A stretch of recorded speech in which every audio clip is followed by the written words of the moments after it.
This is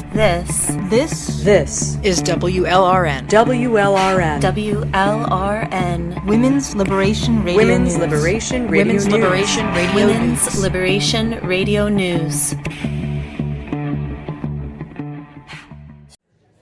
Hi everyone. So we're going to get started. There might be a few people still trying to find parking, and apparently it's quite difficult. Before we do that, Jody Twins is going to do a land acknowledgement.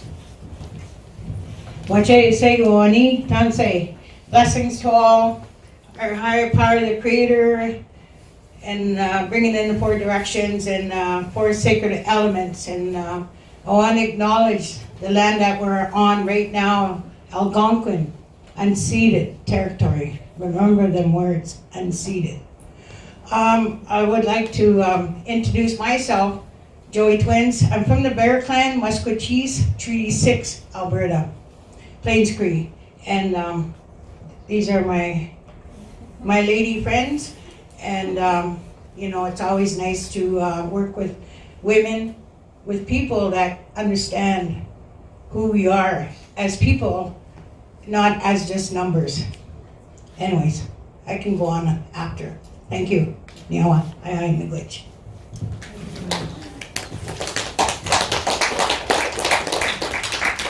So basically the way this is going to work, each of the three women is going to just tell us a little bit about themselves, and then we're just going to open it up to questions.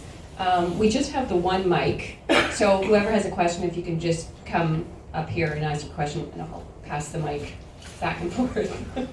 All right, so Heather, you're up first. Sure. Hi, so I'm Heather Mason. I'm just going to tell you a little bit about how I ended up in jail and how it was in prison. And we'll try to keep ourselves short. We like to go on and on about some things. We get passionate, but I wanted everyone to be able to ask anything that they wanted to ask. Like, what do you want to know? So I want to make sure that you have time to ask questions. So my life has always really involved drugs. I had a lot of trauma as a child. I was always like the caretaker, taking care of everyone else and not myself. And I partied a lot in high school, but then I ended up getting addicted to opioids. And my life started spiraling out of control. I ended up being arrested. So I've been arrested 5 times. I've been in provincial jail. And then I went to federal. I ended up getting a trafficking charge and got 3 years at Grand Valley Institution for Women in Kitchener. So it was a big change, culture shock, really. Provincial was really bad. Was like strip searching. I ended up being strip searched 180 times in 4.5 months. And the thing with strip searching is they have all these other options in order to check for drugs, but they continue to strip search when it's not even necessary. They've spent so much money to install these X-ray scanners that scan your body for drugs. Yet they're not training their correctional staff properly to use the machines, and then they're resorting back to strip searching. So with strip searching, because we're women, we obviously get our period. Well, you still have to strip. So that means getting fully naked when they're only supposed to get you naked from either the top up or the bottom down. They're not supposed to get you fully naked. But in provincial, they don't follow those rules. So you get fully naked and you have to remove your tampon in front of them, squat and cough, hope you don't get blood on the floor, and insert another tampon in front of the guards. So you're bending over, you're squatting, you're coughing, and this is every single day. So in order for me to work, I had to go through this twice a day. So I had to pass a security clearance from the head of security for the institution. I had to get character references from correctional officers, and then I had to be strip searched, go through the boss chair and the metal detector every single day in order to work. So it was pretty traumatic when You have abuse that has happened to you as a child, and you've never dealt with it because you use drugs to numb the pain, and then you're going into an institution where you're being re-traumatized every single day. And a lot of people say, well, you're in prison, don't do the crime if you don't want to do the time. And that's not the way our system is in Canada. Jail and prison are supposed to be rehabilitation. They're not supposed to dehumanize you and punish you with cruel and unusual punishment. They're supposed to make you ready to go back into the community to be a pro-social support or to gain employment, to give back to your community. And instead, they're increasing your trauma inside, especially with segregation. And my friends are going to talk about that more. I have a little bit of experience in it, but they've spent years and long amounts of time in segregation. And inside, on top of not receiving any help for counseling, for trauma, for anything, being strip searched, thrown in segregation, you're treated like complete crap. So the guards look at you as you're less than, that you're just garbage, you're not a human, they don't care about you. And it really, really affects your spiritual self, right? Like being called things that most women their entire lives have been degraded and put down and said they're not good enough, and then it's repeated inside, right? So I went in with the drug addiction. There was no help for me, no programming, there's no addiction help inside at all, none. Sometimes if the institution will allow it, they'll get volunteers to come in for an NA or an AA meeting once a week. So pretty much everyone that I was incarcerated with is in for drug-related crimes, whether it was stealing food to support an addiction or pretty much everything that they're in for is because of an addiction. And not only that, the amount of people that are inside for mental health is unbelievable, and they just do not have the funding or the supports for the people in there. So why are we incarcerating all of these people that have issues that are not being addressed inside and then being released back into the community with more trauma and more issues? You have to be hard to go inside and last. There is no other way around it. So you have to be a different person inside to survive. You have to, if you have children, you have to pretend they don't exist. Because if you sit there and think about them every single day, your time is going to go slow and you're going to be depressed. I have 2 young children, and it killed me to not think about them, but it was easier for me to get through with my time and get out. So I don't agree with incarcerating people with addictions, and I don't agree with incarcerating people with mental health. We also have issues with deaths in custody. Between 2000 and 2015, 463 people died in custody in Ontario alone. Over 66% were legally innocent. They had not been convicted of a crime. 39% of those deaths had mental illness. Because when people have schizophrenia, bipolar, personality disorder, they're segregated. And we know that if you're put in isolation with those issues, they intensify. So then self-harm goes up because, once again, isolation does not address the issues of self-harming and suicide. There's nothing to do while you're in segregation but look at 4 walls. There's no contact. We know in the community that you would not do something like that with a regular person in the community. So why are we doing it inside? If we're supposed to be rehabilitating these people, why are we making it worse? I'm going to give time for you 2 to speak because I can go on and on and on and on about all the issues inside. Maybe if we have time, we can pass it back for questions. I'm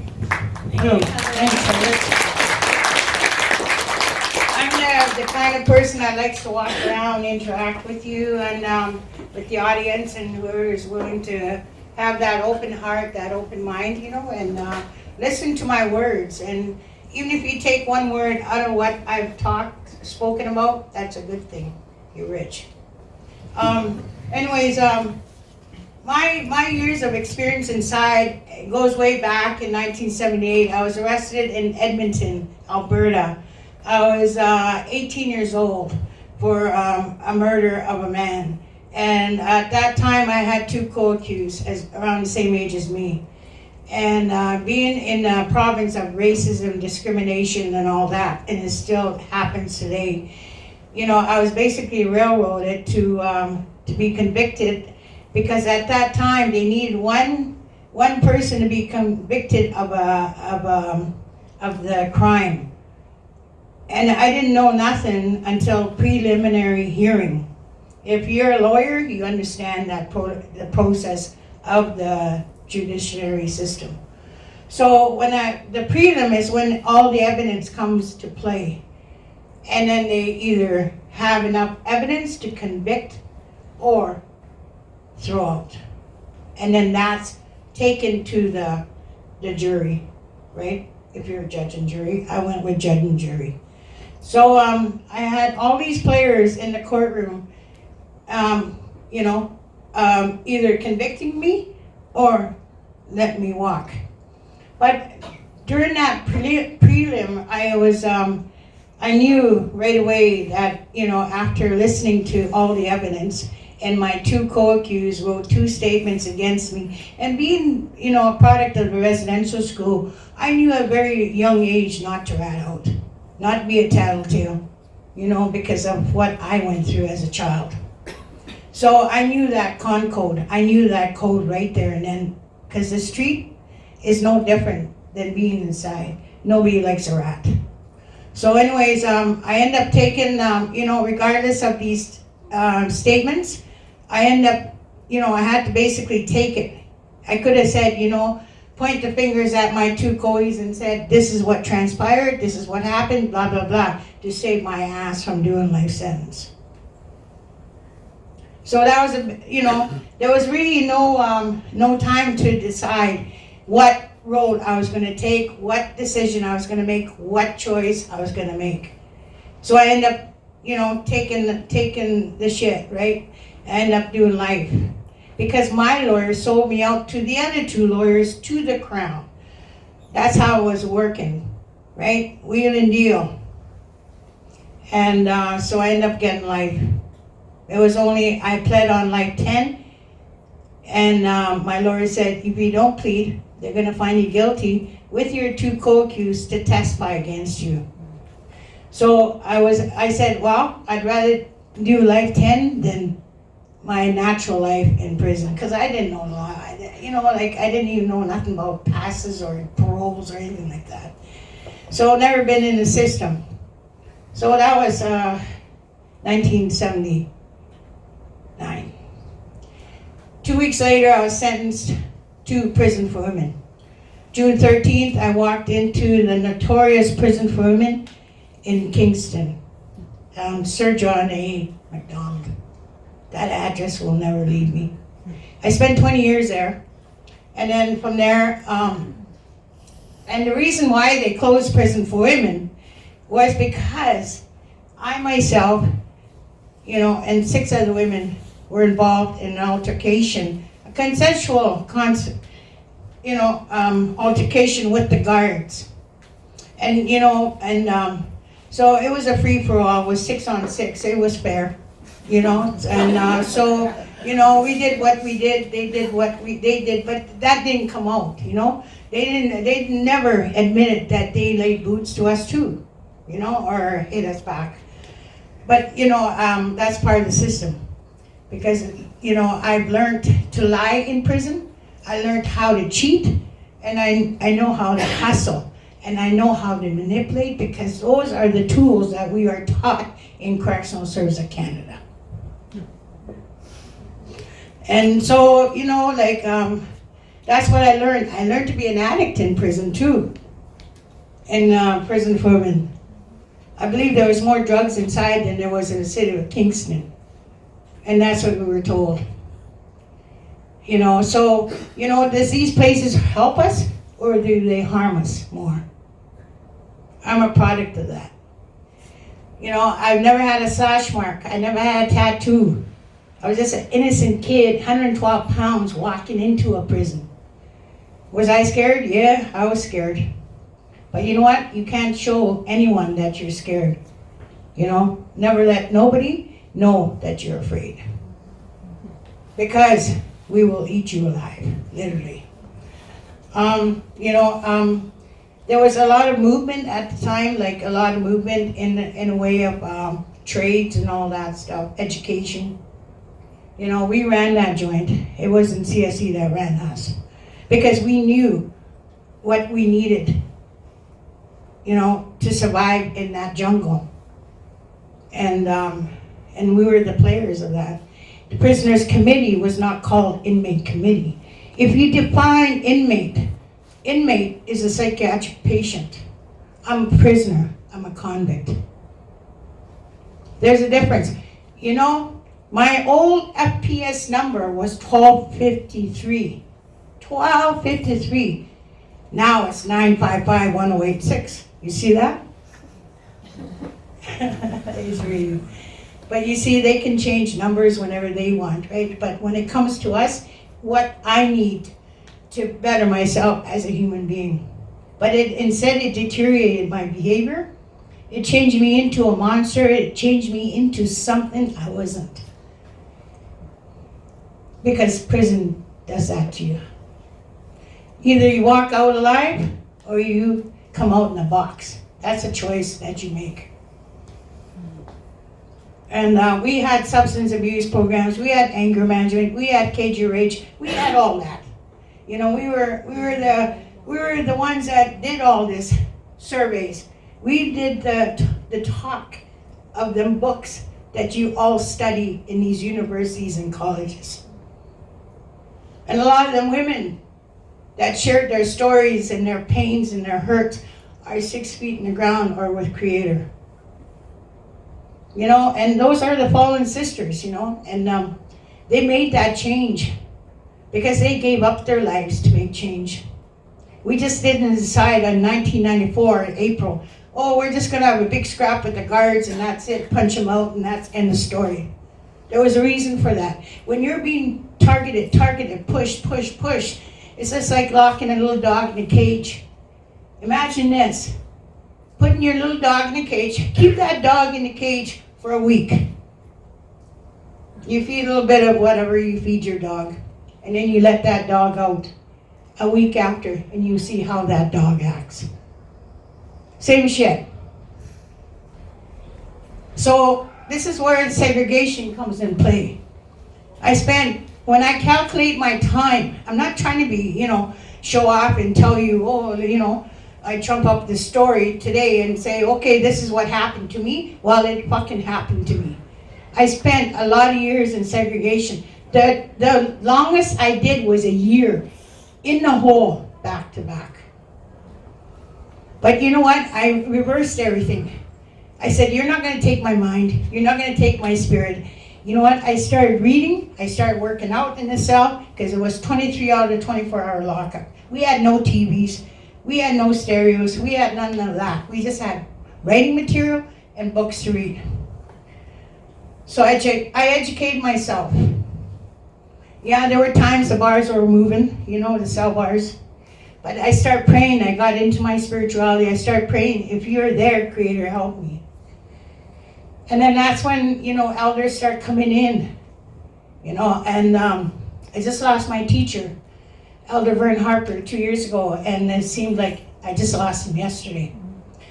And, you know, without them elders and them services, and, you know, because that kind heart, people that have that kind heart, that empathy, just to go in there a few hours of your life and say, you know what, I care about you, but mean it. Don't go in there because you want the cash flow. I'm not your moneymaker. You know, and it really makes me angry when I hear people speaking about abolition and about this, about that, when you don't know two shits about it. You never came to me and asked me about what I went through. How can you speak about that? How can you write about that? I learned my education from doing time. And you know what? For the wrongly convicted, I still did it. Knowing I'm still innocent. I've never admitted to the parole board I was guilty of a crime I didn't commit. And I still got parole. I've been out 4 years now. You know, and you know what? I was roped twice, and both times, rope means when a bunch of cops, they're for parolees, people on unescorted passes or whatever, fuck up. Then they send these goons after us and to arrest us. That's what you call a rope squad. And I was arrested twice, and both times I shouldn't have been arrested, but shit happens, right? You know, that's how I see it. And you know what? So the second time was really hard, right? Because I couldn't get out. I sat 1.5 years in Grand Valley for nothing. I appealed it to the parole board. I got revoked. I lost. So the next best thing to do is take Parole Board of Canada to court, and that's what I did. And I won. They had to order me out. They ordered the parole board to release me that day.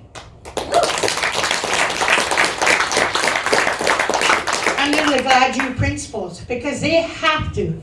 As a First Nations Aboriginal offender at that time, they have to put that in play, or it's not a legitimate report. You know, there's bigger than this. You know, when I study about being Indigenous and Native, it's hard. I said, try walking in my shoes, assimilation. Try walking in my red shoes right now and see how you're gonna feel. You can have my status card. You can have my treaty rights. And just walk in my shoes for 24 hours and I'll walk in yours. You know, and so it's hard, it's difficult, it's really fucking hard. You know, and pardon my expression, my language, I learned that alphabet. I learned them words while I was serving time. I just wanted, when I was asked by my friend here, Heather, if I would mind speaking, I said, absolutely. Because it's our voices that needs to be heard out here, you know, loud and clear. And if you don't understand something I'm saying, ask me and I'll tell you. That's what I was been told. If you don't understand something, ask. Don't assume. You know? You can convict somebody by assuming. That's where our law fucks up. You have to have facts before conviction. And those are natural laws of our people, Indigenous people. Is a natural law. And those are the 7 grandfathers that come to play, because that's who makes me today, who I am today, because I have to live by them 7 grandfathers. Mind you, I get lazy too, but I try not to make that, you know, a mistake, because I don't want to go back to prison. Not what I have to go back to. It's horrific inside, I hear the sisters say. It's not nice.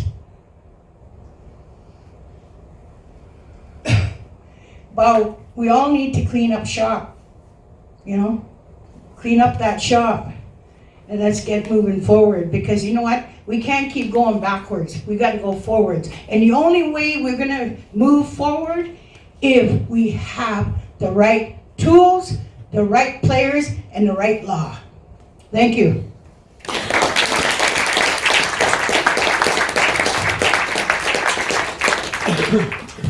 Yeah, I'm also a stander.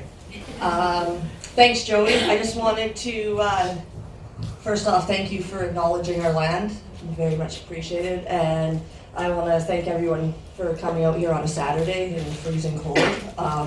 I flew in from BC last night, and I didn't land till midnight or so don't mind the sweatpants and whatnot, and it was really lazy and tired this morning. But that said, I'm really excited to be here speaking with Heather and Joey, and I have so much I want to say in so little time, so I'll try and get it out. And one of the things I guess I'll guess I'll start a little bit with my history. So I'm from BC. I grew up in a town, Prince George. It's a smaller town up north. And I think one of the things that a lot of people don't understand, and it's really interesting having three of us from different walks of life, and it'll maybe help you understand, is that although all three of us had different upbringings and different situations, we all ended up in prison, and it's for a reason. People go to prison for a reason. And for myself, I was fortunate. I didn't have a drug addiction. I've been very fortunate at that, and that's one thing that I strongly feel has carried me continuing on in my life. However, I was a product of my environment. I grew up in a very poor environment. My father was diagnosed with MS when I was 4, and I basically saw my dad wither away and die. I went through times where he used to ask to help kill himself, and the depression was there, and it sent me into a depression myself that I wasn't really aware of at a young age. However, even with all that said, I think I still wouldn't have ended up in prison if I didn't end up being an 18-year-old single mom. At 18, pregnant with my child and having him, I did everything that I thought was right. I went back to school and I completed my grade 11 and 12.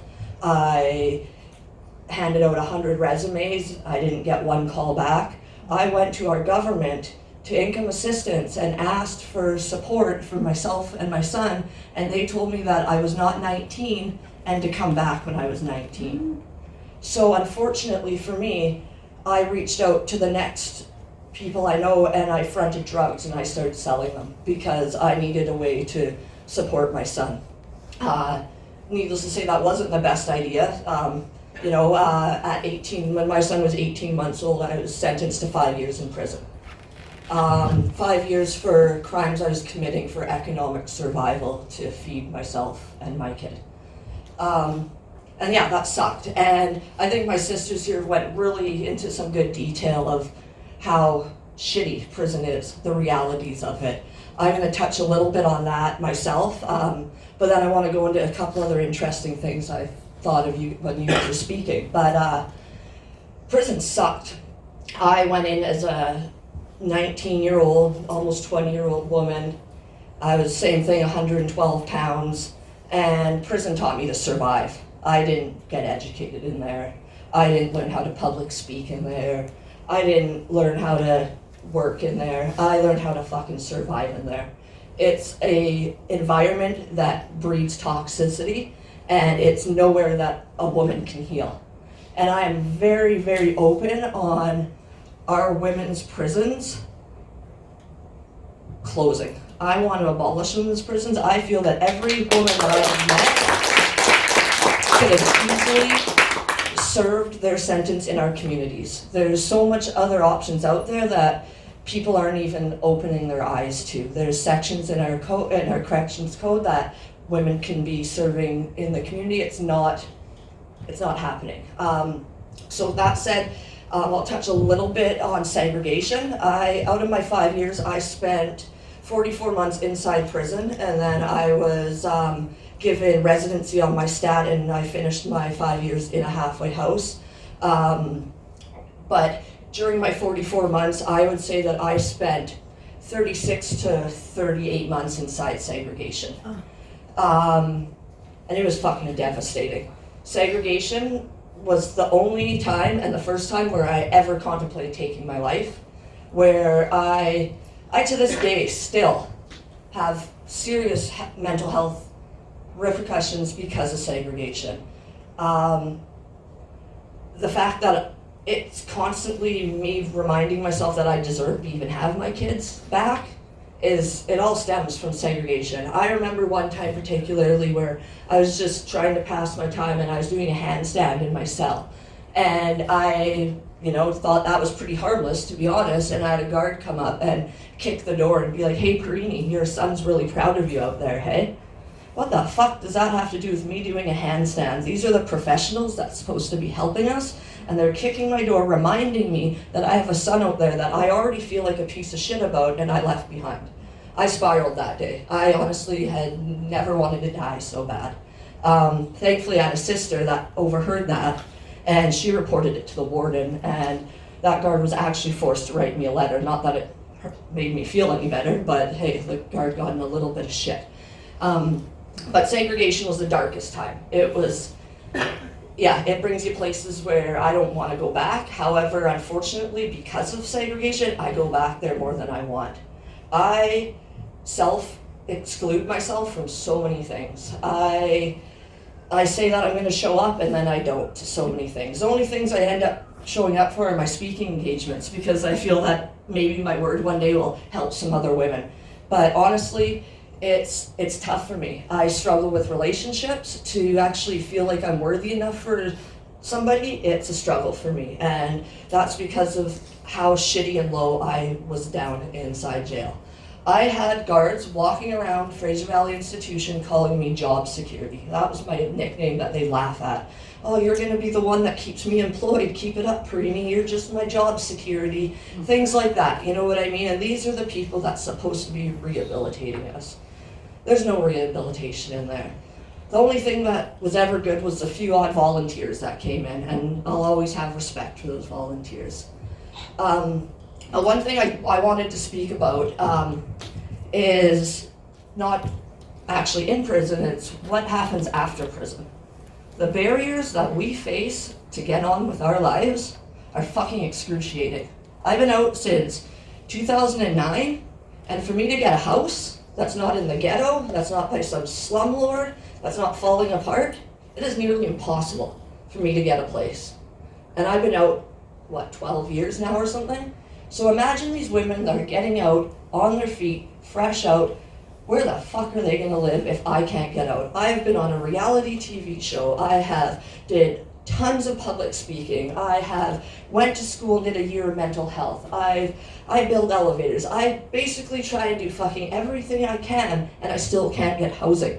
So what are these women that have no supports, that have no family, that have mental illness, that have addictions issues, how are these women gonna get housing, for one? Education, for two. I was denied going to university and college more than once because I have a criminal record. What else? Education, employment. Finding employment, I've also, like I said, I've been out almost 12 years. 3 years ago, I was fortunate enough to finally find a job that has given me some security where I can finally afford to feed my kids. I work my ass off every day, but I finally have a job. That was the hardest thing, and one of the hardest things that women face when we're out. There are so many barriers, and these barriers need to be addressed before we're released, really. We need people making reintegration plans from the get-go. From the moment these women are hitting the pavement inside the institution, these should be started, and they're not. And it's because prisons, again, they don't provide the environment where these situations can even be feasible. You have a few guards come in, great people, that think they're gonna come in and help and they're gonna change, and they're fucking eaten up by the other guards that think that we're scum, that think that we're job security, that think that we're just gonna keep coming back. And hey, it's not the Hilton. If you don't like it, don't come here. Those guards eat them up because they're unionized. And unfortunately for us, that's a hard fucking battle. That's one thing that I always speak to when I'm speaking to people of profession, that you need to realize that not all of them come in, and not all of, I speak to a lot of volunteers that come in, that you can get eaten up for supporting us. And that's a tough one. That's something that we need to break down. And how do we do it? I don't know. I hope that by speaking to groups, by speaking to, as much as I can, that somebody will open their eyes, and maybe, like Joey said, you take one of our words out of here, we're rich. We're professionals at prison, and we're very, very, unappreciated. And I'm super happy to say that I'd say within the last few years of me speaking, I have been honored to meet some super strong women out here that are speaking, because when I first started 10 years ago talking about lived experience in prison, I was basically fucking laughed at.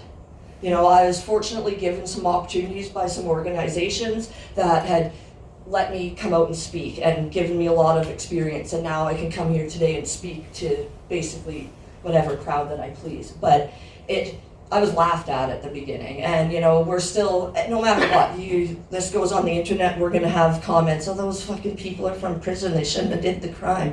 It doesn't happen like that. I did not wake up when I was 10, 11 years old, and I'm gonna grow up and be a crack dealer. Nah, that never once crossed my mind. I wanted to be a teacher, I wanted to be in the army, I wanted to, be a nurse. I wanted to do all the things that regular people did, but I had to feed my fucking kids. And yeah, like I said, it's super unfortunate. And I just wanted to, like I said, it pointed out that there's 3 of us up here from total different walks of lives, but now we've all united because we've been through this experience, and it's something that nobody will ever understand. And we're not asking you guys to understand how it is, because I don't want anybody in here to go sit a fucking day in prison.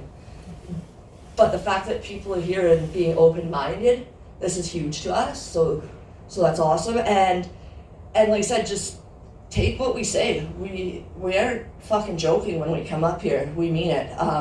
There's been some pretty stressful topics brought up in this past couple of years, and our, as Joey would like to say, our prisons are kind of going to shit right now. The women are being paid by guards now to inform, and they're turning a sisterhood that we once knew when we were inside, they're ripping it apart by their politics and by paying women to snitch, and then these women that are being their informants are tossed out once the guards got the information, and then they're segregating themselves because they're worried for their lives. And the sisterhood inside is falling apart. And that's a huge thing that I love about coming out here and having 3 of us up here with lived experience, because we are a sisterhood, and we may not have all did time together, but we did time together mentally, and it's there, and we need to bring that back, and we need allies in the rest of the social statuses. We need people that are willing to take our word and give us the chance. So with that, I guess I'll have it back to Heather. But yeah, thanks, and please open up for any questions. We're all pretty open on what we're doing up here.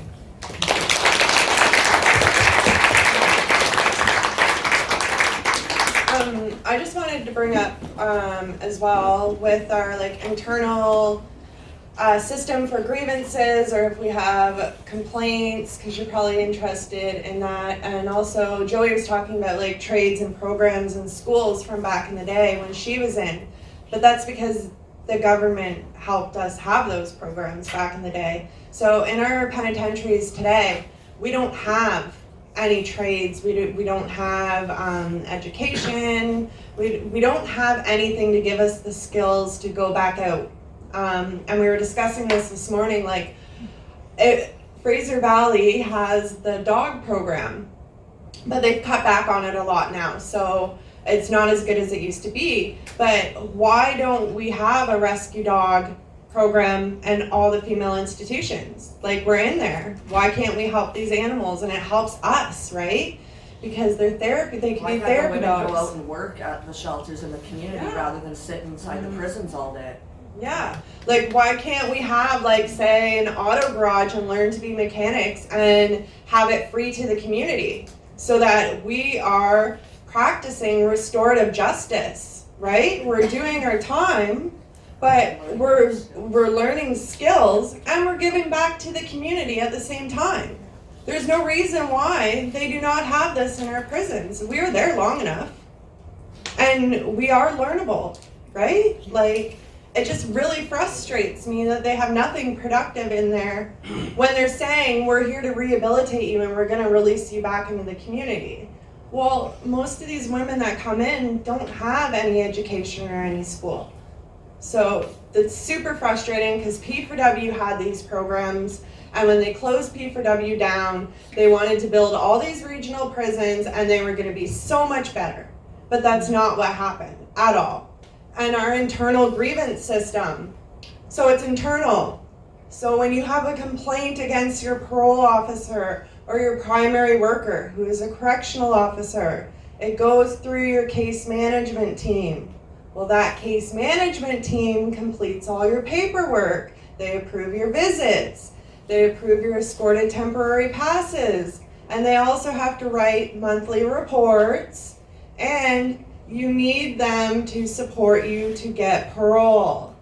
So if they're not doing their job and you complain, then the repercussions come back on you because it's internal and nobody is from the outside intervening on it. So nothing gets done.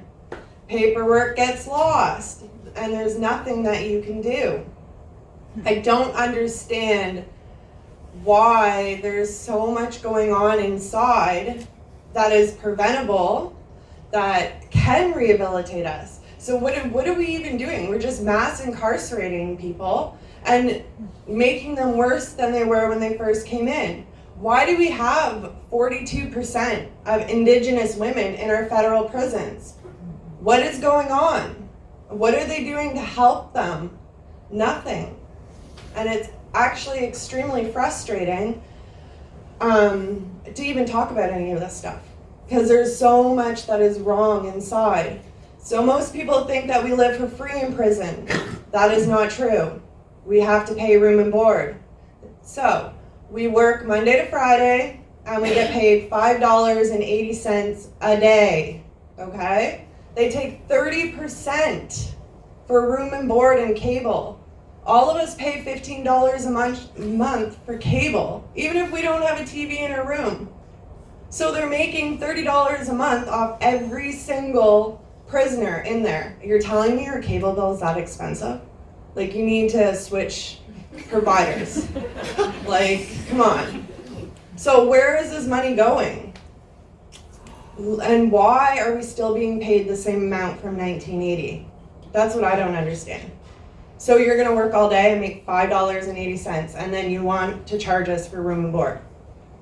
It's And crazy. again, why aren't we in the community working and making a real wage and then they can charge their $30 if they want? We should be able to work in the community. There's no work programs for women at all. There's still, some work programs for men where they get to go out and work, and there's nothing for that for the women. We don't get to leave the institution to work.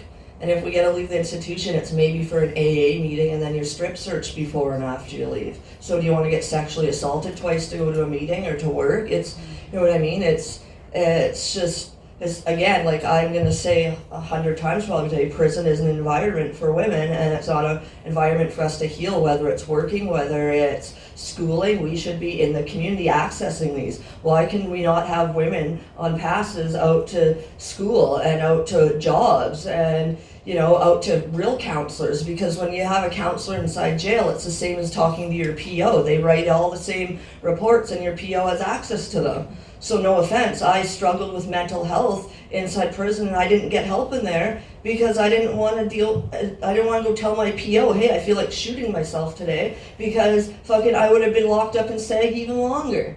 So if I would have had access to mental health inside there, hey, do you want to see a real counselor on the outside? I'd probably be in a lot better state than I was, you know what I mean? And it's not there. So again, I have to stress, why are we not having these women in the communities? Why are Indigenous people even in prison when they could be living on their land, supported by their reserves and getting the section that they deserve and relearning their traditions? We all go to jail and are fucked up a little bit. We need to learn some life skills and we need to learn them properly, not in a place where we're not healing and it's a dangerous environment where you just need to survive. It's like I said, we're not a bunch of violent people in there. It's a lot different than the men's prison.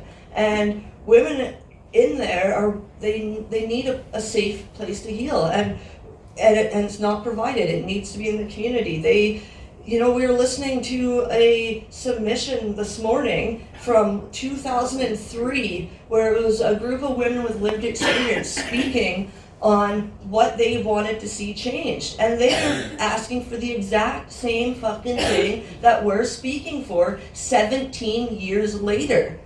And you know why we're still asking? Because prisons are still there and they don't work. That's 17 years of reform That doesn't work. We need to abolish these things, and we need women in our communities.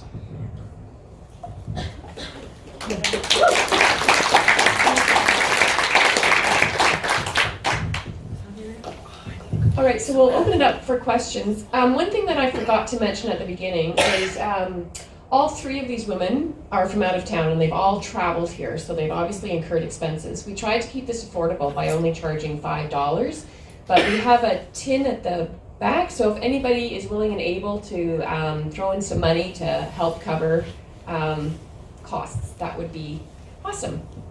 So I'm gonna be totally unprofessional right now, but I just drank this whole coffee and I really need to go to the bathroom, so they can answer my questions.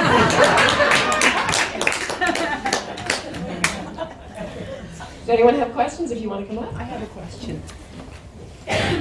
When you say you work Monday to Friday, what kind of work do you do in prison as a job? I'm just curious. I can imagine you do a lot of maintenance and things around, but So for myself,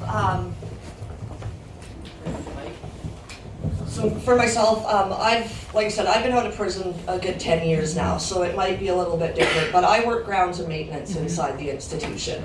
So I mowed lawns, I cut trees, I weed whacked, if there was snow, we did snow removal. We did 8 hours of physical labor every day, and you got $5 a day.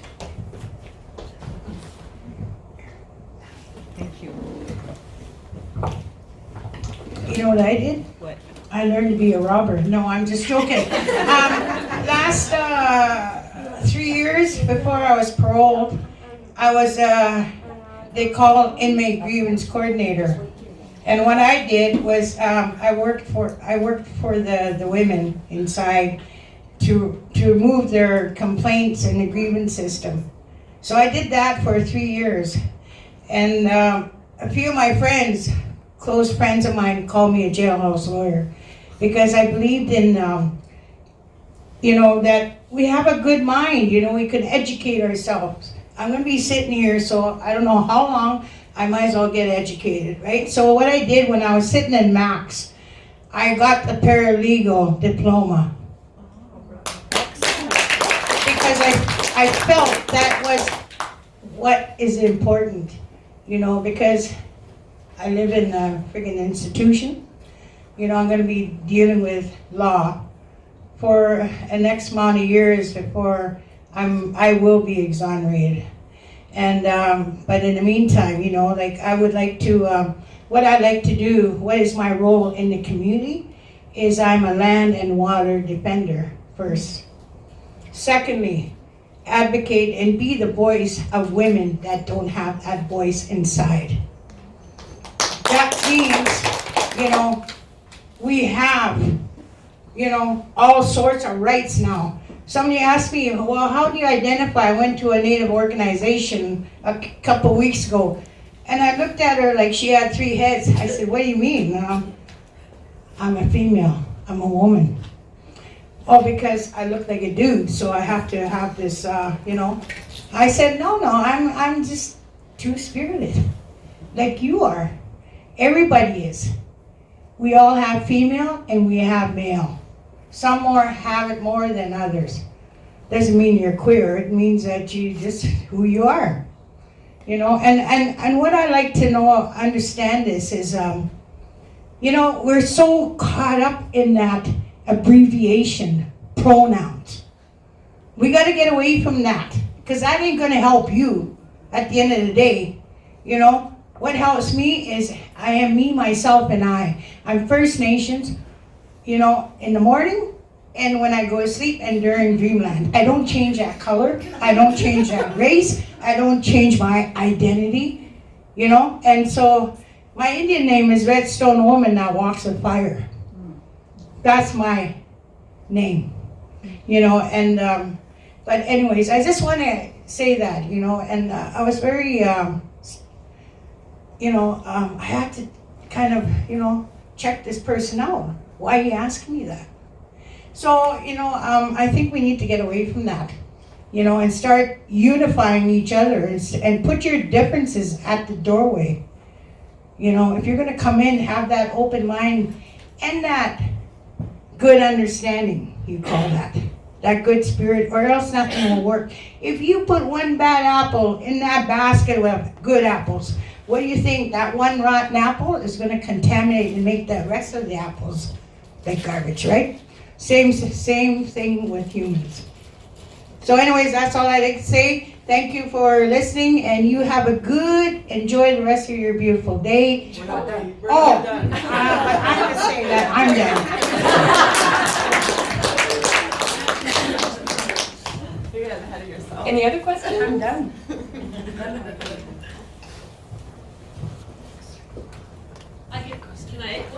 Can I ask it from up here? Can you guys hear? I was just gonna say, you've all been in federal prison, right? Pardon? You've all been in federal prison? Well, we had to go through provincial to get to federal, yes. Okay, because, I was wondering if there are real differences between the federal and the provincial.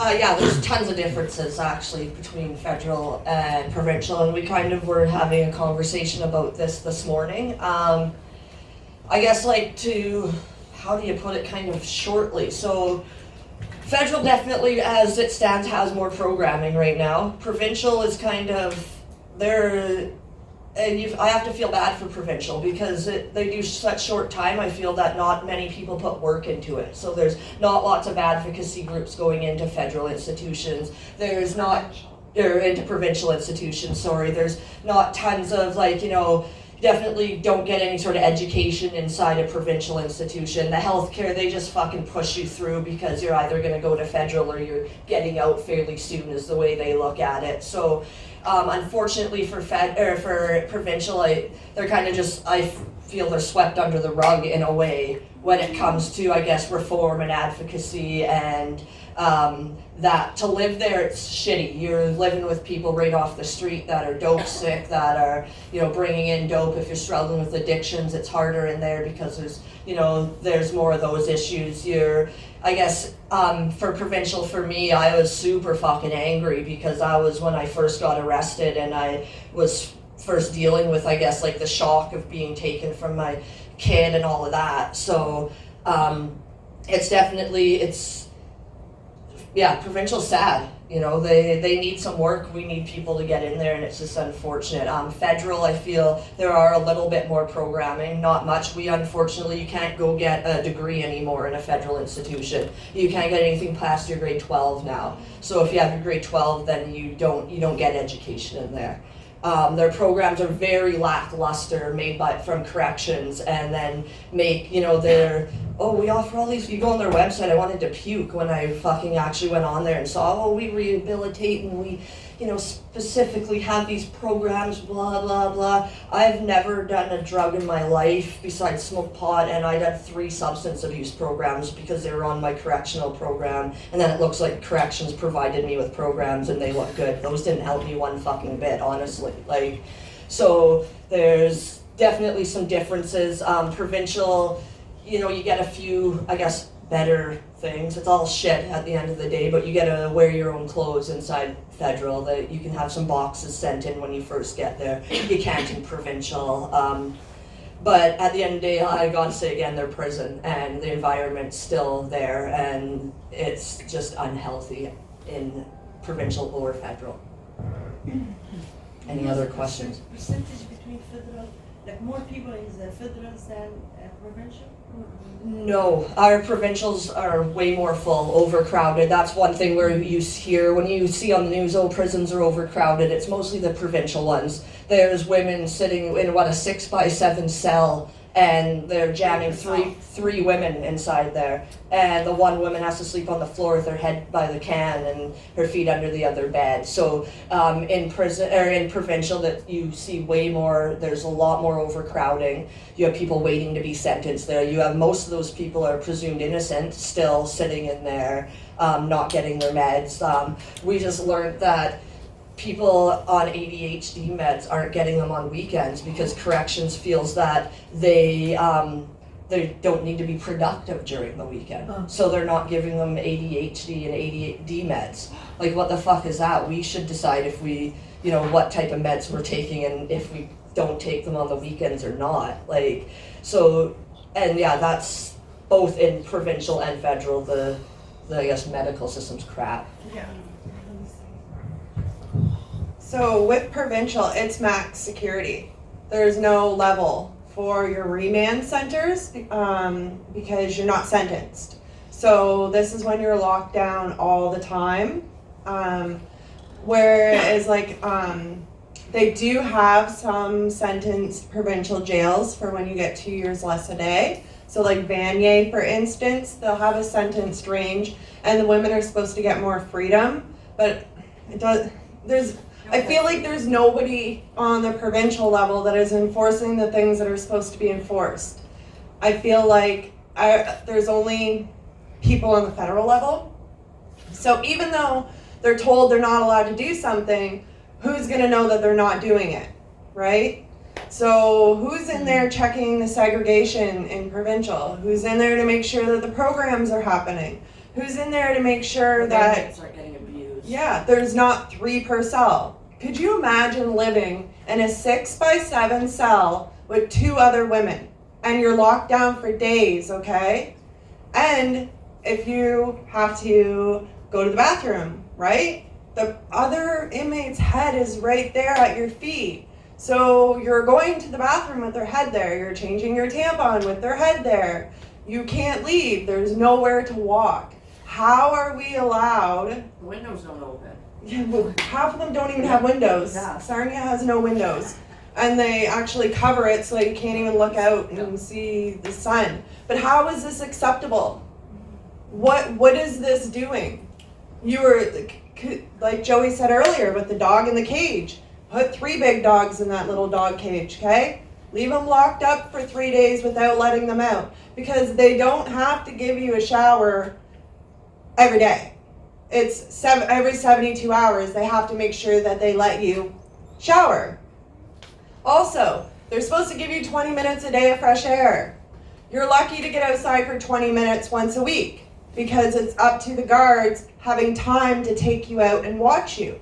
So if they're busy or there aren't people there or there's another incident, you don't get let outside for fresh air, okay? They won't supplement you with vitamin D. They won't supplement you with anything. So you're getting no exercise, you're getting no sun, you don't get to stretch your legs, and you can't even sit up properly in the bed. You have to crouch in order to fit. So there's a lot of issues in provincial. Same with the strip searching, everything. I hate provincial. I hated it. If I ever got in trouble again, I'd plea right out just to go to federal. I tell everybody, honestly. Not kidding.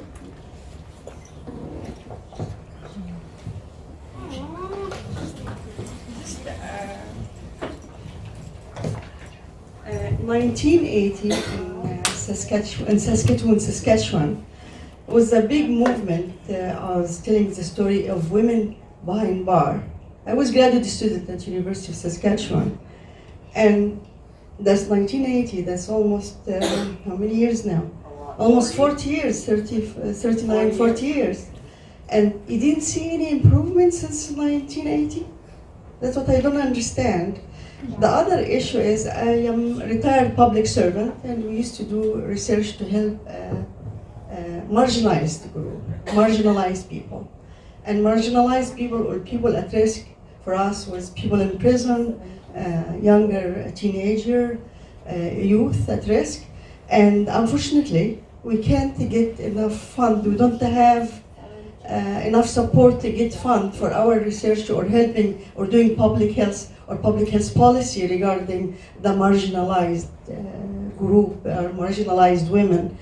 I wonder if this kind of talking around can raise the awareness, and also we have a chance to talk with the federal people, with public health, with Health Canada, all of this people involved in research, Statistics Canada, they involve in research regarding marginalized people and marginalized group, but we have hard time getting the fund, we have hard time getting approval of our projects. So I wonder if you can have access to federal researcher.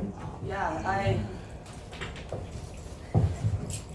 unfortunately, I agree. There's total lack of funding for research, for women on release. And I think it's quite interesting, because then we've got to talk about the numbers it costs to incarcerate somebody. Well, I was incarcerated, and I know the rates have probably went up, but the 1 year that I was incarcerated, it cost them over $300,000 to keep me incarcerated in segregation and max security. $300,000 for one inmate. I know inmates that are women, sorry, I shouldn't say that they've cost corrections up to $1 million a year to house them. Women that should be in facilities getting mental health help, rather than sitting in our fucking prisons. And you go to look at the statistics on what it costs to house somebody in our community at a treatment facility. It's something along the lines between $40,000 and $80,000 a year.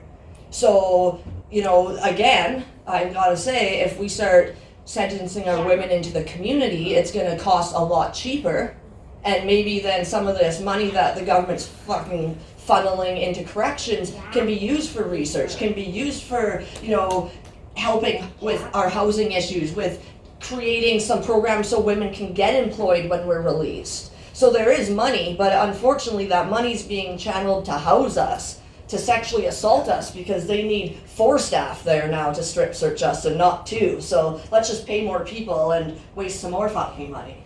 So, like I said, unfortunately I'm not the government and can't just go, let's shuffle our money around, but it sucks, because we have professionals here that agree that there needs to be some research, and you guys are trying, but there's no funding. And they said we need to start looking at what we're putting our money into in the government, instead of paying $300,000 to keep me, I'm a pretty cool person, I think, incarcerated. What the fuck are they doing with that money? It blows me away. I had no idea the numbers until after when I started doing my speaking and I started looking at statistics. It's actually insane the amount corrections spends to house somebody and to abuse and leave them worse. And this is my son. He really wanted me to mention that I have 2 kids, not just the one. I actually was pregnant with him while I lived in the halfway house. So he's my son Drayden, and he just wanted me to give him a shout out. So that's good. Is there any more questions? Sorry, we're so not professional.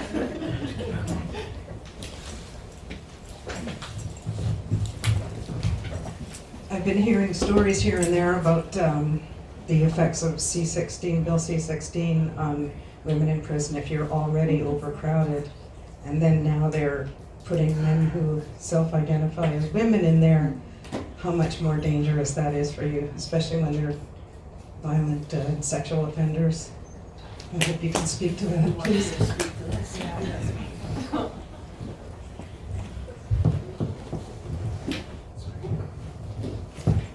I totally knew this question was going to come up. Okay, so I just want to put it out there right away. This concern and why I even speak on it is about the weakening of safeguarding, okay? When we weaken our safeguards, it opens the door for predators. And in no way or shape or form am I saying that with Bill C-16 that all those people are predators. But yes, there are issues in the women's institutions right now with people taking advantage of the lack of policy with CSC. They only have 5 aspects to consider for transfer. And unfortunately with the amendment made, even when they try to deny on those aspects, they're brought to court. And there are women inside that I speak out for about it, because there has been assaults. And I worry as well why I keep trying to push either let women out and into the community or make sure they're safe inside. Because like we said, There's not a whole lot of there is no trauma counseling. There's no individual counseling. There's no helping the women through their previous traumas. And then we have people that are taking advantage and piggybacking off the loopholes in that amendment to enter a female institution. And unfortunately, a lot of them have been charged with sex crimes. And it's a conversation that nobody wants to talk about because they're emotionally involved in it. And a lot of people just assume that you're painting everyone with the same paintbrush. And that's not the issue. The issue is I'm a woman. Those are my sisters. I've experienced it myself. And whether or not it's a tough situation or you're afraid to hurt someone's feelings, you gotta remember that there are women being victimized, there's women being hurt, and nobody's saying that trans individuals in men's prisons aren't affected in there either. Nobody is saying that.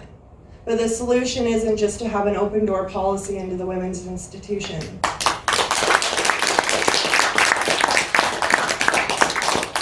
Does that answer your question without going deep into it? Yeah, people are so afraid to use, regular common language because people are being sued for misgendering and shit And you're like that. automatically being called names like being a TERF or you're Transphobic. transphobic. And when at the end of the day, that's the least thing. We actually just are women that want to protect these women from sexually predatory men that are using this as a loophole. And it's happening. Back in my day, I did time with trans people that have had the surgery, no issues. CSC used to have that, so to protect that, yes, trans people are still welcome in the women's prison post-surgery. No fucking issues with any of the 3 women. I attended one of their weddings. You know what I mean? But now, they've changed with this whole self-identification thing in Bill C-16, and men that have sexual assault charges against children and women are the ones applying. Of course. As the and being like ostracized online. We're being, cut off from organizations where, and it's sad. It's truly sad when, again, no offense to anybody, we are the fucking experts on prison. We have women calling us and speaking to us about abuse, of letters, of these men that are sexually assaulting them, and corrections is okay with it. Corrections is handing out the fucking morning after pill in women's institutions. What the hell? But they won't hand out your ADHD meds on weekends?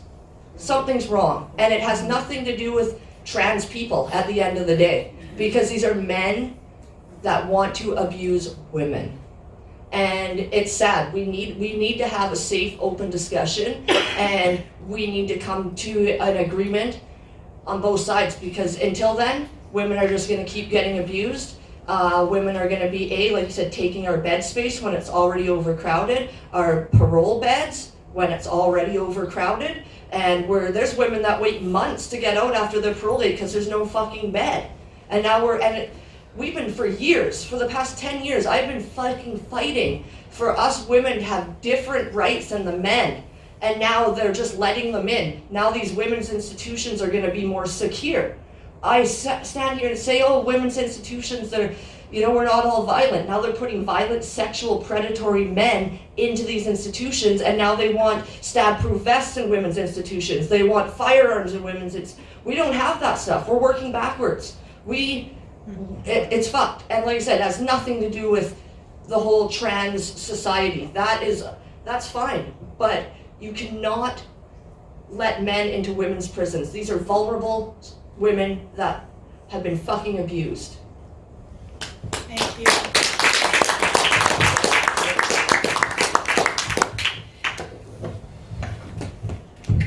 All right. Anyways, I was at prison for 20 years. Anyways, I lived with 2 fully transformed women, and they didn't assault women. They weren't in on skin beefs. They didn't, and they were so gentle. You know, and so when I hear about these horrible stories, horrible stories, terrible, violating women inside a prison, the first thing is safety, right?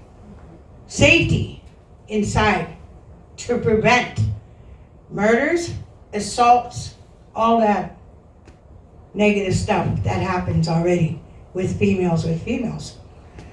There was never a sexual assault with women on women, ever.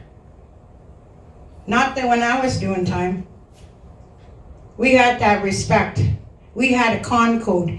If you came on a skin beef, if you were a child killer, if you assaulted a woman, or raped a woman, you were in PC. Protective custody. So, you know, I never dealt with undesirables. I don't want to put names on anybody. You know, I really don't care at the end of the day. You know, because I only answer to one, and that's Creator. You know, and, but it really saddens and it breaks my heart when young girls are being brutalized by these self-identified females, trans. I have trans in the community of Toronto.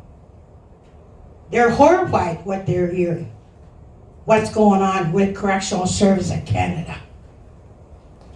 Here we go back to the government. Ottawa, lawmakers, CSC is right here in your city. You don't have far to go. Take a TTC or walk. Go make some shit happen, right? What's your excuse today? You know, so, you know, but without our truth, we wouldn't be standing here today. Because this is the real talk. This is not something we dreamt up. Oh, I think I'm gonna make me sound good today. You know, it's not about that. It's about respecting one another as women. You know, women. I have brothers too, but they act like men. You know, there's a difference. I have 4 brothers, 4 sisters. I'm the only one that's two-spirited, more so than all the other siblings. You know, and Creator made me special for a reason, so I can see that 2 visions. That's a sacred gift. But does that give me the right to go rape her or rape the man over here? Does it? No. So, you know what, I have to, you know, we have to break down this, you know, this fucking thinking process. You know, a turf? What the fuck's a turf? When my friend told me a turf, I said, what the hell's a turf? You know, like, I've been called every name in the book and it wasn't a turf. You know, so, you know, like, you can call me all the names you want. At the end of the day, I know who I am. And at the beginning of the day, I am Joey Lynn Twins, red stone woman that walks on fire. And, you know, and I don't disrespect any culture, race, man, woman, dog, cat, whatever. You know, I treat everybody the way I would like to be treated. And that's with respect. You know, and when the women are living in fear inside, it could be your daughter sitting there, or it could be your sister, or your aunt, or you, or your grandmother. You know, would you want to live in fear? I wouldn't. If I was to be sent back tonight to GBI, I don't think me and them people couldn't see eye to eye, because ain't no way I'm walking in fear. You know, because if I have to defend myself, I defend myself.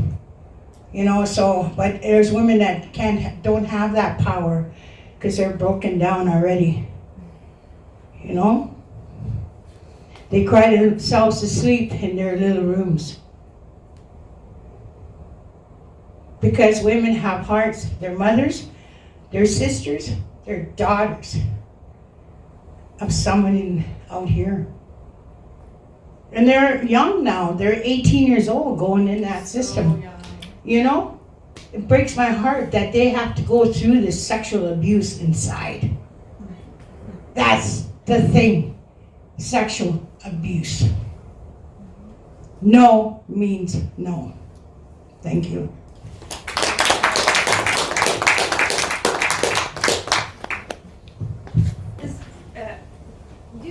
have a movement like similar to like Me Too movement. Like, can you start a movement of that sort?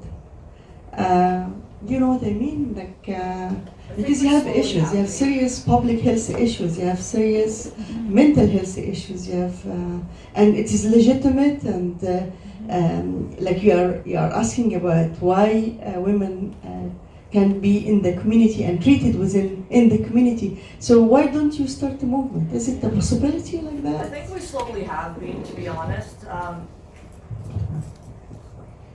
Yeah, we, you know, I think that's a reason why all of us are up here, actually. You know, we have some allies in the community for sure. Last year I did a big movement across Canada to end strip searching, and we did, like, you know, we had our hashtags. I actually stripped butt naked downtown Vancouver to prove a point how degrading it was to be. But that was across Canada. And I think, like, Joey and Heather and I and some other people, we've been really grinding our gears together to get more of a movement out there. And yeah, so hopefully once all our ducks are in a row, you'll see, I guess, some more of us three together trying to get our voices out there to get something going, because once we start, maybe we can get more people in the country involved. And like I said, we need some allies. It can't just be all lived experience women. We need allies out there. We need the professionals to be on board to understand that, you know, at the end of the day, it's, you know, we need to conquer this fucking issue as a group and not just all alone. So yeah, hopefully, like I said, there'll be more of a movement. I think now with our government, we're able to step up and bring out our movement. It was a lot harder back when the Conservatives were in for any of us probably to speak, but now I think is our time to shine, and yeah, and we're gonna just get out there and speak as much as we can and start this movement more.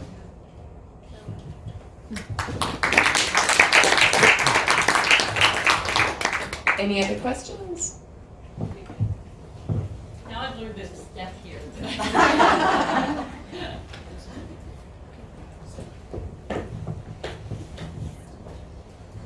You just mentioned the Conservative government, and I was wondering if during that time that there was a noticeable cutback in what was available, because I know the thing with the prison farms was just a prison tragedy. farms, 100%. I was in prison when the Conservatives. Oh, were you still asking a question? That's okay. But yeah, there's tons of cutbacks when the Conservatives came in. Just like education, the farms, the programs. We were talking about the dog program earlier. That was an amazing program where women were able to get training to train rescue dogs. The women had the dogs in their cell. They were bonding. It was amazing. That got cut back. But I guess the main thing for me is they cut back on the First Nations. They took away our elder from Fraser Valley Institution when the Conservatives came. And that was huge. They started way less funding to the Pathways House. And that program was one of the better programs in there for the women to learn. And yeah, tons of cutbacks for stricter, less health care, harder sentencing, the mandatory minimum. There was a huge change when the Conservatives came in during those years there, for sure. Now, I know that the Liberals have tried to reinstate a bit of the prison farm program. Has there been any movement? They don't do it for women, so we don't know. Yeah, not for women. Women don't get any of the stuff. And that's it. A lot of these programs are for men, and like I kind of said earlier, the working, the farms, and that's it's not us. We don't see that. In general, that was another question I was thinking of earlier. In terms of the differences between what the situation for men, which is bad enough, and women, like you said, they do get work programs currently that you don't get. For sure. Depends on it does depend. It's very institutional. Like they can pick and choose. One thing that I can say that I do know the difference for men and women is just the programs available on release. There's a lot of men's halfway houses. There's a lot of men's beds out there compared to women's beds. And I know over in BC, it was really hard. It's still really hard to get a bed as a woman coming out into the community. So I know in the community still, like while you're on parole, there's way more opportunities for men work-wise. They're putting men through trades. They're, you know, and the women are, you know, fuck, they offered like a nail course or something, like, woo, you know, things like that. So there's definitely a huge difference in what they get, I guess, for like, I guess, reform-wise, yeah. Thank you.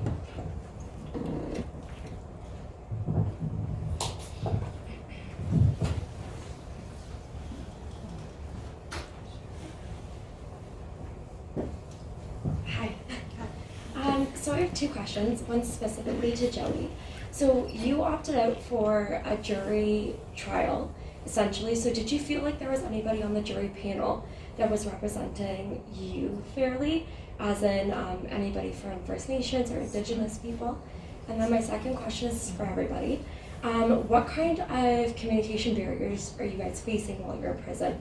So for example, there's a lot of addictions and a lot of mental health illnesses, and you aren't provided with programs. So do you feel like you have enough opportunities where you're giving, for example, you're able to kind of call somebody from the outside, like helplines? And what do you guys think, like any communication barriers? Oh, I know you guys have a lot to say about that too. You have to figure 1978, there was really, the jury was all non-native. So I didn't really have a fair shot. I didn't even know the system. I didn't even know the court system.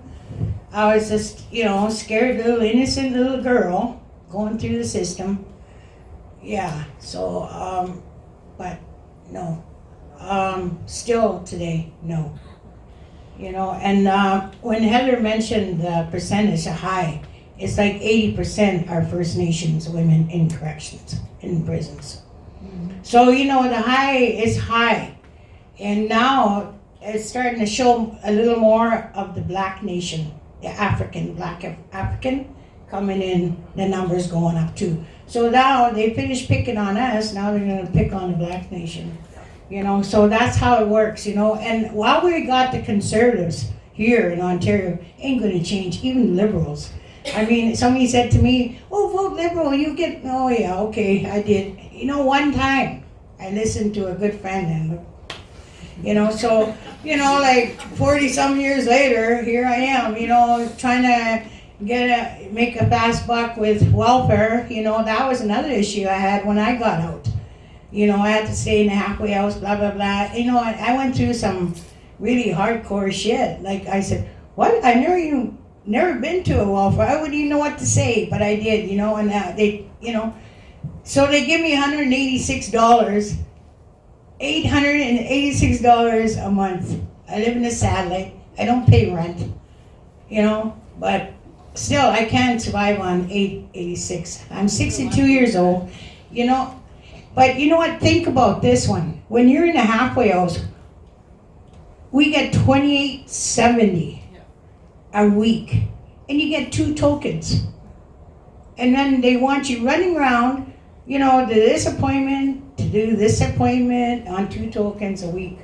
How's that going to play out? And they also ask us to have a cell phone, so we can call every 4 hours, location change, blah, blah, blah. I'm going to Timmy's next door, or I'm going to Shoppers over here. You know, so, you know, all that entailed, right? You can't survive on that.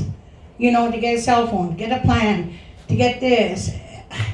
I was stressed out, you know, so I was running around like trying to figure shit out, you know, and just imagine being isolated inside all them years and having to come out here. I mean, a cell phone, what? The first time I touched road, I said, what? A cell phone? So my friend gets me a flip phone, right? And I said, I couldn't even see the friggin' numbers. So, you know, and then I didn't even know how to figure that shit out, right? And then I said, oh, I'm gonna be, you know, I got into Humber. I was doing the pre-hortical advanced technician course. So I was getting paid, you know, $800 something every 2 weeks, you know. So that was big money for me, you know, from $28.70 a week to $870 a month. That was big bucks. Doing legitimate work and educating myself, you know, so, but still, like, you know, the hardships that we go through on parole is hard, you know. I mean, it's easy time inside. You get your fucking, you go to food services, you get your food every week. You get this, everything. Meds is this right over there, meds on wheels. Sometimes you're locked down. The nurses come around each house serving the meals on wheels, medications, you know. So, you know, it is hard out here, but it's nice. It's better than being inside locked up, you know. I'd rather go through no money and trying to work hard to better myself today. You know, I don't know about tomorrow. I don't give a fuck about yesterday.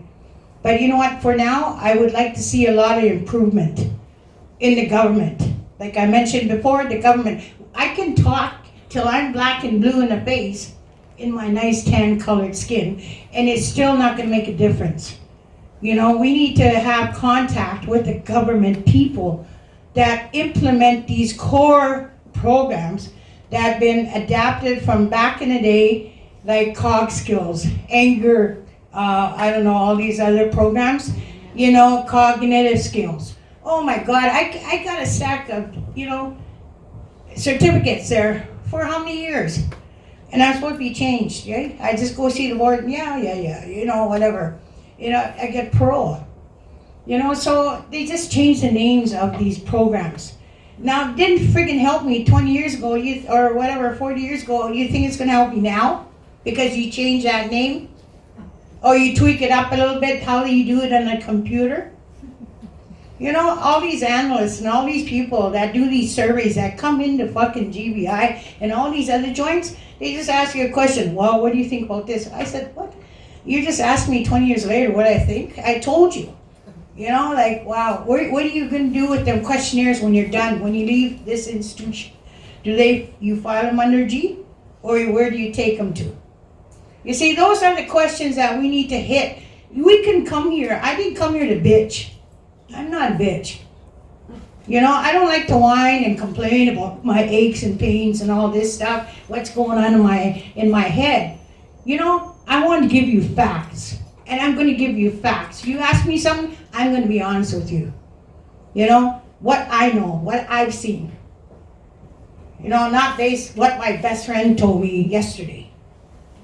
You know, so, you know, I admire these women's strengths, you know. It takes balls to get up here and tell your truth. Ovaries. You know, so, yeah, you know, ovaries, sorry. You know, geez, what is that? Oh my God, oh yeah, communication, what? Communication, there's only one communication, that's not what it means. I think that was prostitution, wasn't it? Okay, so with communication inside, with the outside world, so provincial is hard, good luck, you're always locked down, there's usually 2 phones for 30 girls, if they're even working half the time they're broken. So you get released, like from your cell, not released from jail. And you have to fight over the phone. You can only call people collect in provincial, so a lot of people don't have house phones, so it's a little tough. But in federal, you have an approved calling list. So there are some 1-800 numbers like CAFES and EFRI and like PASAN, like all these organizations where they'll have a 1-800 number that you can call. But the institution has to approve the number to put on the payphones in each of the houses. And then in order to call your family, they need to be put on your calling card. So in federal, you get your own calling card. Everybody's number has to be approved to be put on it, or else you can't call them. And that same goes for anybody that like sends you in money, or even goes to send your boxes in when you first get there. They have to be approved and on your list. So communication with organizations and family is extremely difficult in provincial. We're actually fighting like the Let's Talk Bell, where we were like really speaking out about it and trying to get better phone service for the prisoners in provincial.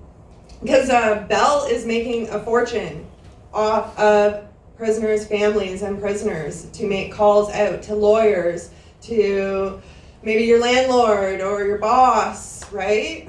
And they're on contract with the jails. So they're making a heavy profit off of us. So communication's difficult, even in federal, depending on what security classification you are, how many women are living in your house, because you have to think, we all have kids, we all want to be on the phone, we want to talk to our family, we want to talk to our kids. So it's tough with communication inside, for sure. Yeah, I think when it comes to like, I think you're asking around like communications with resources and with organizations. I guess one of the things looking back that really like hindered me from communicating with organizations is just the lack of knowledge about them. So if your organization hasn't made the effort to come in and to get a 1-800 number and to put it on the list, and you hope that list isn't ripped off your wall and you can access it, you don't know about your resources in there. I spent a lot of my time thinking I deserved being abused how I was and treated how I was because I was a shitty person that went to jail, and it took me a long time, I guess, afterwards to even realize. So I guess, yeah, like one of the things with the communication, not only is it you have to choose if you have $3 to make a call and you want to call your kid, or are you going to call for help? It's, you know, they are making a fortune off people calling. And yeah, I guess just like the lack of, I guess, organizations that are trying to get their resources into the prisons, because there's probably a lot out there that would be helpful for these women when they're getting out, whether it's, you know, like counseling for them and their kids or this, but it's just, there's no knowledge of it. So yeah, I guess it's the lack of that, along with, you know, the cost of communicating. Yeah. You have no workers in there saying, hey, you know what, like, you seem like you could benefit from calling this group. You don't have that in there. So they said we got EFRI that came in, so we all knew who they were. We had, out in BC, we had a group called Joint Effort that came in, and other than that, we don't know, because for the most part, we weren't living, like, you know, the healthiest lives before to even know, or we probably wouldn't have ended up in prison if we knew these resources beforehand. All right, so we have about 15 minutes left, and Joey, you're going to close us out. So I think, unless there's any last, okay, so I think we have time for one more, and then Joey will close us out. You all brought up the Elizabeth Fry Society, and I was wondering if they have become sellouts like all the other women's organizations, or have they lost their teeth too, or are they helping at all in any substantial way?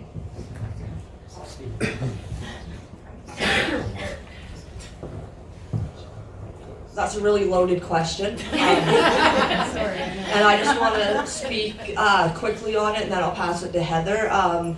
Elizabeth Fry helped me more than any organization ever has. This, again, was 12 years ago. They were the only halfway house in BC out of the 4 or 5 there that accepted me, and they gave me a lot of job skills, and CAFES gave me a lot of experience speaking, so I'll forever have respect for that. And I'm not gonna smack talk another organization at a public event. And so I'll just leave it that I've just recently stepped down from CAFES, and that was a hard decision for me.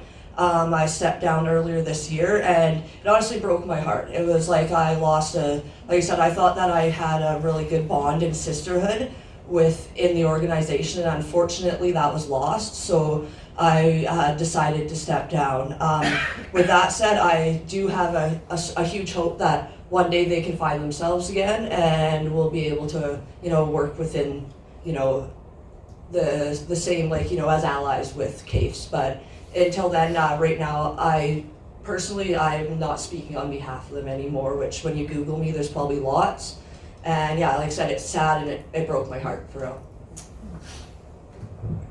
I agree with Alia. I'll forever be thankful for the Elizabeth Fry Societies. They've helped me so much. They still help me. I still go to their halfway house and have dinner with them, and they've supported me through my release back into the community. They're actually who gave me the opportunity and kind of pushed me to speak out and be an advocate. And if I didn't have them in my life, I wouldn't be where I am today. Same with CAVES, giving me the opportunity to speak about things. But I agree with everything that Alia said. There's just some things that I don't really agree with that are going on, but I'm hoping that things can change, or we can talk, or we can figure that out. But yeah, that's all I'm gonna say too. And now we're gonna close this beautiful day out with Joey Twins. Shit question, but I'm ready to cut No. off. Hey, I usually joke around, I say I'm Joey Springer, I like to walk around up and down, you know, so, but anyways, there's a question, we have time for, somebody wanted, okay, whatever. Anyways, oh, there you go, there's a lady in the white over there. I can yell. Oh, yeah. I don't know if we have time to answer it because it's a bit of a loaded question, but what happens to the children of the women who end up going through the system? So the question is, what happens to the children of the women who go through the system? A lot. So some of them get to come into the system with us. That was one of the things that they fought for back in 1990 when they were opening up the regional facilities, was to have a mother-child program, which meant that if you were pregnant or had a child and you were good, You didn't have violence, yeah, you didn't do this, didn't- you didn't do that. then they could come and live in the institution with you. So in Grand Valley, we have them up at the minimum unit, which is kind of up the hill from main compound, and they live there full time till they're 4. Then they start going to school and can live there part time. But for our children outside, a lot of them end up in foster care, adopted out. Unfortunately, a lot of women don't have family to take them on, right? And in today's day and age, it's typically a single mom, right? I was fortunate enough to have both my children. I gave custody to my family, and they're being raised by my family, and I see them all the time, and they have an amazing people that take care of them. I was fortunate. But another thing that really angers me as well about all this is women are the fastest growing prison population. We all have children.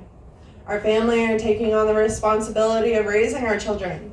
Yet there are no support systems for them. There is no advocate for our family and children.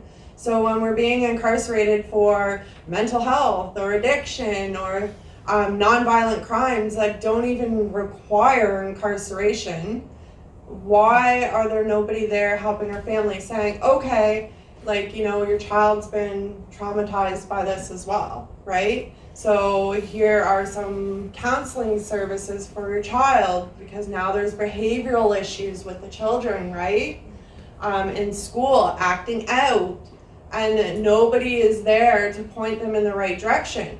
So now they've just taken on a child, or they're gonna have all these other issues with trying to get them to adjust into their family. Are they gonna stop working to be able to provide and be home, or all of these issues? And there's no community supports for the family. There's nobody calling my mom and saying, okay, this is how this works. She's gonna be transferred here. You need to do this, this, and this. So my mom didn't know, like, about when I was gonna call, or how long until I got there, or about the boxes. Something as simple as the boxes, like to be able to send them in.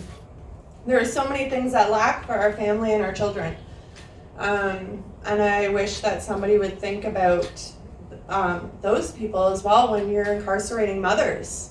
Because just because you throw us in jail, we affect so many other lives that people are not even taking into consideration. I just wanted to add too, that basically everything Heather said, but it was 14 months before I had a visit with my son. 14 fucking months when he was 18 months old at the time. It was devastating. The kid was a different kid when I saw him. Yeah, I went 22 months without seeing my daughter or talking to her.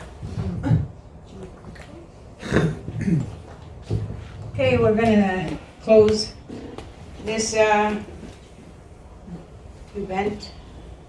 I want to acknowledge you know, the ancestors that walked here before us and give blessings, you know, give thanks for that, and for that water, and for that land, that Mother Earth that provides for us each and every day. Want to give thanks for that, and for that beautiful gift called life. Want to acknowledge that too as well, and also want to acknowledge the fallen sisters, you know, that went to Creator before they even touched road on parole, at prison for women, and all these institutions. That includes provincial and federal, because and the young offenders, they're all locked up. We're all locked up. Even we're locked up right now. We don't even know it. So anyways, this song comes from, Prison for Women, because that's where we started Native Sisterhood, and in the 80s, early 80s, and the song came to us as a gift because our sisters were going through a hard time at that time. So that song came to us, and to this day it's being sung all over the world, you know, and it's a good ceremony song. It's how you want to embrace it, you know, and I just want to acknowledge everyone and send blessings to each and every one of you, that you go home in that safe and careful way. Watch your moccasin trail. Yeah, Do you want us to stand, Joey? Yeah. If you could stand, yeah, that would be nice. Thank you.